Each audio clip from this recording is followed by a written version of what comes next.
Connor Blake built an empire of fear before he turned 20, Leon Sharp burned it with revenge, and Aisha Kent erased them both, without ever pulling a trigger. In the heart of East London, a quiet revolution was taking place, not political, not ideological, but built on fear, ambition, and blood.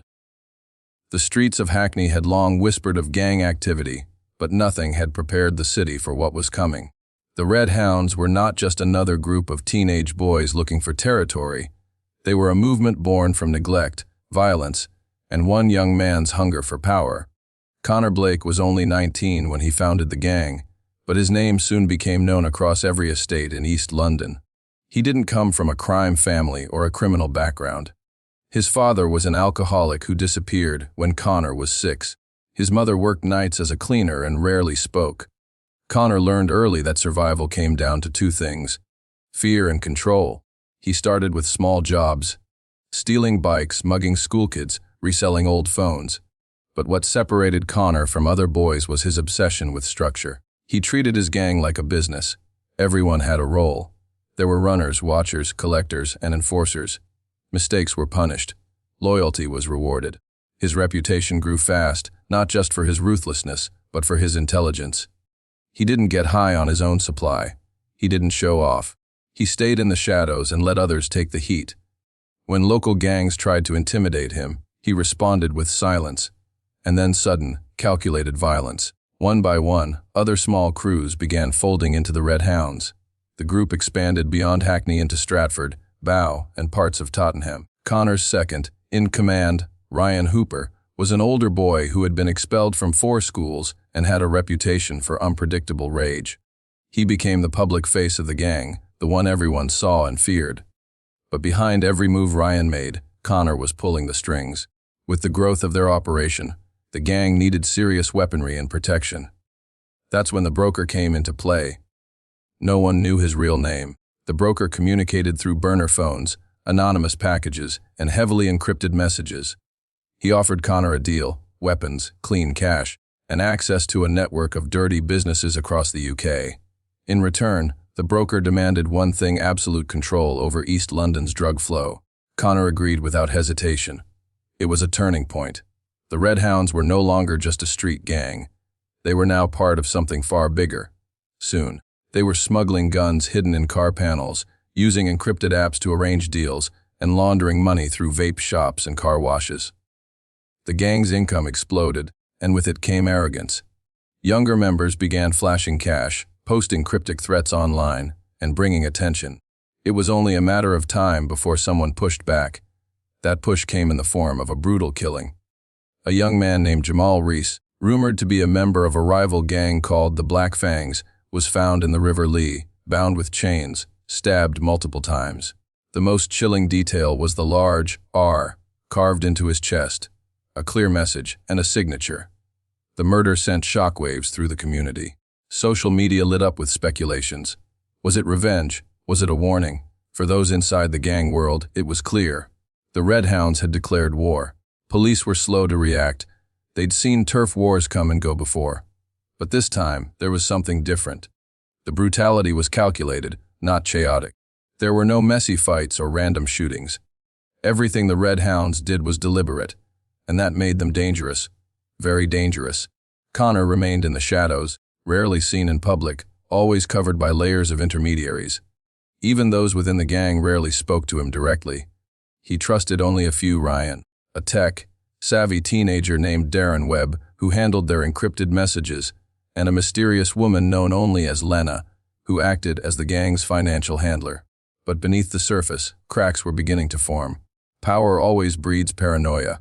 Connor began suspecting disloyalty among his ranks. He instructed Ryan to keep eyes on everyone, including Darren. Secret meetings were held late at night in abandoned buildings. Plans were drawn. Weapons were counted. And just when it seemed like things were under control, an anonymous call came into the local police station. No voice. Just the location of a safe house in Stratford, and a whisper through static: check the basement. The next morning, police raided the house. Inside, they found blood-stained floors, bullet casings, and a hidden trapdoor leading to a room with chains on the wall. The era of petty crime was over. The Red Hounds weren't just another gang. They were becoming a nightmare. The killing of Jamal Reese was more than a gang hit. It was a declaration of dominance. The carved R on his chest wasn't just a symbol. It was a signature from the Red Hounds that said no one was untouchable. Overnight, the fragile balance between East London gangs shattered. The Black Fangs, longtime rivals of the Red Hounds, regrouped and planned to retaliate. Their leader, Leon Sharp, had been quiet until now, content with running his operation from the shadows. But Jamal wasn't just a gang member. He was Leon's younger cousin. Blood had been spilled, and in Leon's world, blood demanded blood. Leon Sharp was no ordinary gang leader. At 33, he was older than most in the game, a former underground cage fighter who had built his crew through discipline and brutality.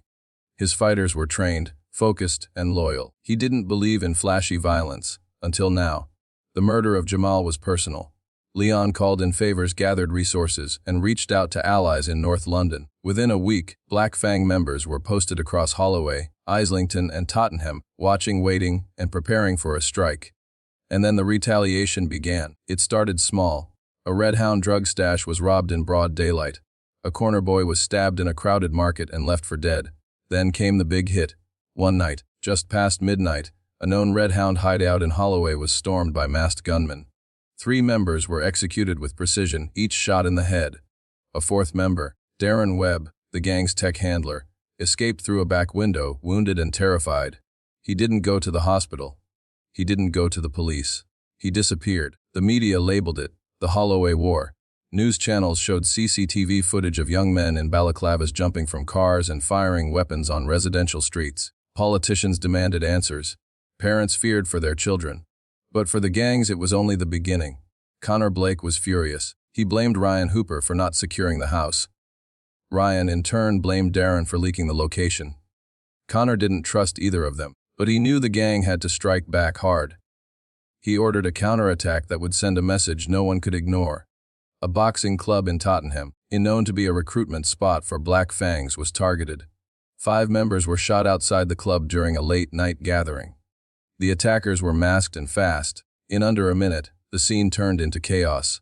Sirens followed within minutes, but the shooters had already disappeared. Detective Mia Lawson was assigned to lead a new task force called Operation Claw. She had been tracking East London gang networks for years, but had never seen this level of escalation. The violence was structured, not random. The killings were deliberate, executed like military missions. She knew there had to be someone else involved. Someone with knowledge of logistics, strategy, and surveillance. Maya's first breakthrough came when she reviewed forensic evidence from the Holloway shooting. All 3 victims were shot with identical ammunition, a rare Eastern European make, not commonly found in the UK. It wasn't street grade. Someone was supplying military-level gear to teenagers. That kind of access didn't happen by chance. Meanwhile, Connor's empire was beginning to crack under pressure. Some of the younger members had started questioning his decisions. Fear was turning into frustration. Without Darren, the gang's encrypted communications fell apart. Meetings were more exposed. Operations got sloppy. Mistakes were made. Leon Sharp saw the opportunity and moved quickly. He approached smaller crews allied with the Red Hounds and offered them protection, money, and territory. Some took the offer. Others disappeared. Word spread that the Red Hounds were no longer invincible. Connor responded by tightening his inner circle. He trusted no one except Ryan and a few original members, but even Ryan seemed different, quiet, distracted, often absent during key operations. Connor began to wonder if the threat wasn't just outside the gang but inside it too. As the war raged on, a new piece of graffiti began appearing on walls around East London, simple, chilling, and painted in red, Rai PJMAL, Fire Anan Farjat. The streets were no longer just dangerous. They were a battlefield, and everyone was being hunted. Detective Mia Lawson sat in her office surrounded by case files, surveillance photos, and maps littered with pins. Each one marked a crime scene linked to either the Red Hounds or the Black Fangs. But no matter how much evidence she gathered, every raid, every operation, ended in failure. The gangs always seemed one step ahead. Search warrants led to empty houses. Surveillance footage was wiped clean. Every time they closed in on a suspect, that suspect would vanish. There was only one explanation. Someone on the inside was feeding information to the gangs. Lawson knew leaks within the department were not unheard of, but this was something more coordinated, more deliberate. She ordered a quiet internal audit of every officer connected to Operation Claw. Bank records, phone logs, background checks. One name stood out: Officer Daniel Cole. A decorated officer in his early 30s, Cole had earned respect for his sharp instincts and clean record. But something didn't add up. Over the course of 4 months, Cole's bank account showed deposits far beyond his salary. Cash deposits made from multiple locations. A review of his phone records revealed calls made to unregistered burner numbers linked to criminal activity. The real break came when Lawson's tech team decrypted fragments of a text message chain on a discarded phone found near a previous raid site. The messages were vague but referenced planned police operations, names of undercover officers, and locations of safe houses. All things only an insider would know. Before Lawson could confront Cole, he vanished. His car was found 2 days later, parked along the River Thames, doors unlocked. Inside, officers found a blood-stained jacket, a broken phone, and a notebook with the initials RH scribbled on the back page. The assumption was obvious: RH for Red Hounds. But there were no signs of Daniel Cole. No body, no note, no witnesses, just silence. Speculation exploded. Had he been silenced by the Red Hounds for knowing too much? Or had he faked his own disappearance to join them more directly? Lawson wasn't sure, but she knew this was bigger than she'd imagined. As the investigation into Cole stalled, Lawson shifted her focus back to the gangs. She traced the supply chain of the weapons used in the Holloway and Tottenham shootings. Ballistics confirmed all the ammunition came from Eastern Europe. She reached out to contacts at Europol, who confirmed a similar style of ammo had been recovered in an illegal arms seizure in Poland 2 years prior. The guns were traced to a criminal figure known only as the Broker. That name kept appearing in whispers, never directly, but always hovering around major gang movements. Some believed the Broker was just a myth, a name used to cover multiple people. But Lawson believed otherwise. She suspected the Broker wasn't just a supplier. He was orchestrating entire operations behind the scenes. Meanwhile, inside the Red Hounds, the pressure was mounting. Connor Blake, once seen as untouchable, was growing paranoid. With Darren Webb missing and Ryan Hooper acting increasingly distant, Connor felt isolated. He began moving from safe house to safe house, sleeping in different locations each night, never using the same phone twice. He ordered a background sweep on all his top members. He interrogated new recruits. Trust was collapsing. The gang's operations suffered. Drug shipments were missed. Cash pickups were botched. Their reputation for being sharp and efficient started to crack. Then, without warning, Ryan Hooper disappeared for 3 days. When he returned, he claimed he'd gone underground to avoid a police raid. But Connor didn't believe him. There were rumors that Ryan had been seen in South London, speaking to a man known for working with Black Fang affiliates. Connor needed to send a message. Days later, Ryan's body was discovered in a cold storage warehouse near the docks. His hands were tied, his mouth taped shut, and a chain wrapped around his neck. Inside his mouth was a Red Hound dog tag. There were no witnesses, no cameras, no clues. But everyone in the gang understood exactly what it meant: betrayal would not be tolerated. With Ryan gone and Darren still missing, Connor's world was shrinking fast. And Detective Lawson, piecing it all together from the outside, realized something chilling. The gangs weren't falling apart. They were being played. Someone was manipulating the chaos, not for power, not for revenge, but for control. The deeper Detective Mia Lawson dug, the stranger the story became. Every path she followed, every piece of evidence, every connection, seemed to lead to a name that barely appeared in any records: Aisha Kent. Her profile was unremarkable on paper.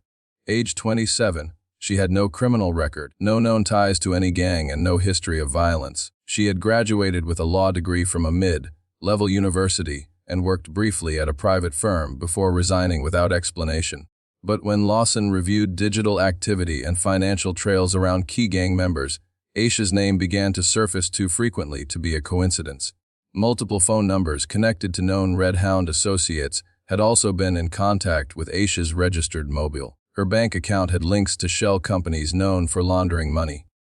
One of those companies had paid the rent for a Red Hound safe house in Stratford under a false name. Most suspicious of all, her email history included encrypted files exchanged with an untraceable address, one that Europol had already flagged under the codename Broker. It didn't take long to realize that Aisha Kent wasn't a bystander. She was the architect behind something much larger. While the police had been focused on street-level violence and visible gang members, Aisha had been operating in silence, pulling strings with precision. She used her legal background to draft fake leases, create shell businesses, and hide money in layers of offshore accounts. Her role wasn't just financial. She coordinated drop-offs, managed communications through encrypted networks, and even issued orders to certain gangs using faceless intermediaries. For months, everyone believed the broker was a powerful, faceless man at the top of the food chain. But Lawson was now convinced of the truth. The broker was a duo. Aisha and someone else, possibly a blood relative. Then came a breakthrough. A closed database of military personnel revealed a match for the name Reese Kent, a former intelligence analyst who specialized in surveillance, cybersecurity, and covert operations. He was listed as deceased, killed in a training accident 5 years earlier. But there were no photos of a funeral, no obituaries, and no family records to back the claim. Lawson became obsessed. Reese Kent hadn't died. He had disappeared. Further investigation showed signs of an elaborate cover-up. Government files on Reese were heavily redacted. His last known residence had been scrubbed from public records. And yet, several burner phone signals traced from gang-related hotspots had pinged cell towers near a secluded farmhouse registered to a company once tied to Reese's military contracts. It all started to make sense. Reese provided the digital infrastructure, hiding locations, blocking police surveillance, erasing digital footprints. Aisha handled the street-level logistics, legal protection, and money. Together, they had created a hidden empire, moving gangs like chess pieces while never being seen. The Red Hounds and the Black Fangs were just two among many.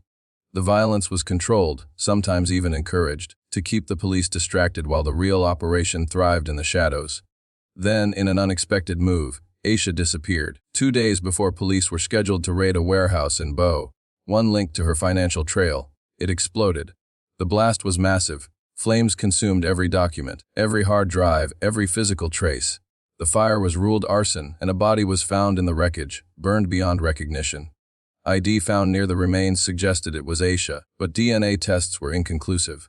Lawson didn't believe it. Everything was too clean, too perfectly timed. Connor Blake, now isolated, paranoid, and surrounded by betrayal, tried to run. He knew his enemies were closing in, but he didn't understand just how many of them there were. After Ryan's death, the gang fractured. Territories were lost. Money dried up. The broker stopped communicating. Connor's last move was desperate, a plan to flee the country, using a private charter arranged through an anonymous source, but the jet never came. Instead, Connor was captured at Dover, trying to board a ferry under a fake name. He was alone, unarmed, and exhausted. When questioned, he said nothing. No lawyer arrived, and he refused to speak the name.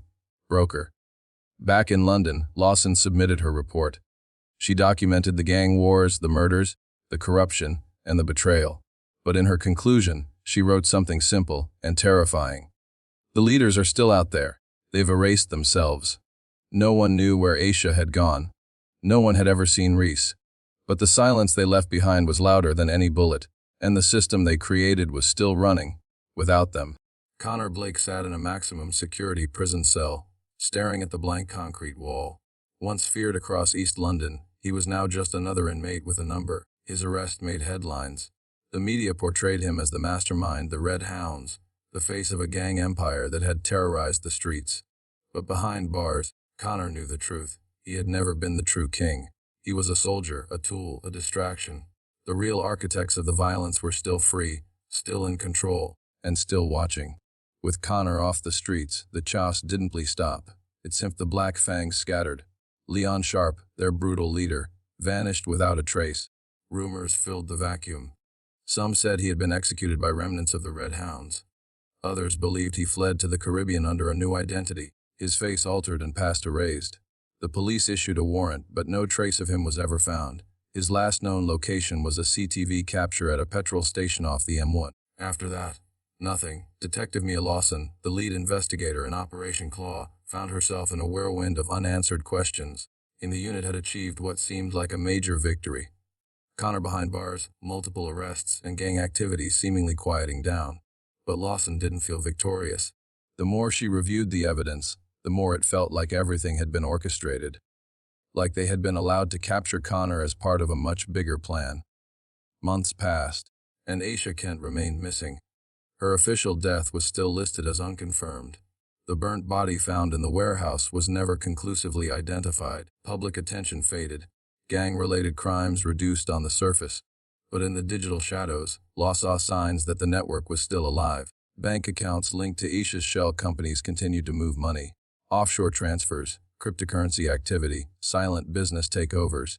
Someone was still operating under her system. Someone with the same precision, the same tactics, the same invisible hand.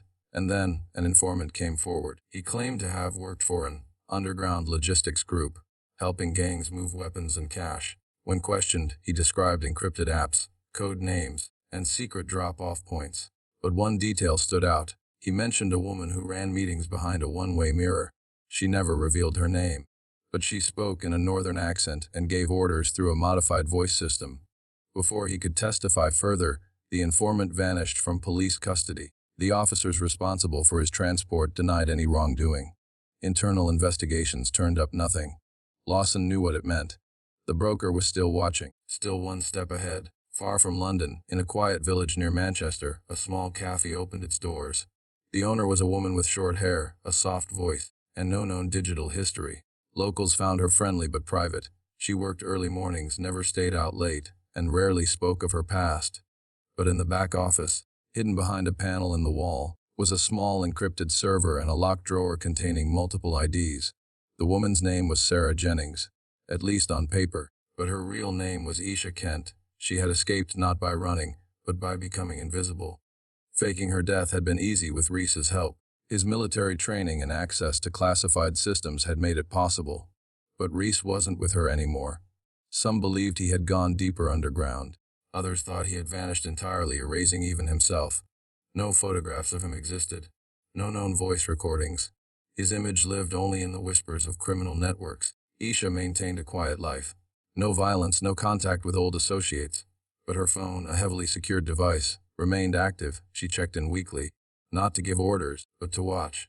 The system she built no longer needed to function. It had evolved, ran on fear, greed, and ambition, fuel that was never in short supply. Back in London, new gangs rose. New faces took over corners. New wars began to simmer. But the structure remained the same. The shadows were familiar. Patterns repeated. And every now and then, graffiti appeared near the old territories, spray-painted in red, subtle but deliberating. The broker watches. Lawson eventually resigned. The silence from her superiors, the disappearance of witnesses, the buried evidence, it had broken her faith in justice. She left the city, but not the obsession. She still followed the trail, still tracked bank records and anonymous messages from her own home. She knew the game hadn't ended. It had just become harder to see. Connor Blake faded from memory. Leon Sharp became legend. The Red Hound Black Fangs became cautionary tales told in classrooms and documentaries. But the real story never ended. It just went deeper underground, where names change, faces vanish, and power hides behind ordinary walls. The system still breathes, and no one knows who's really in charge.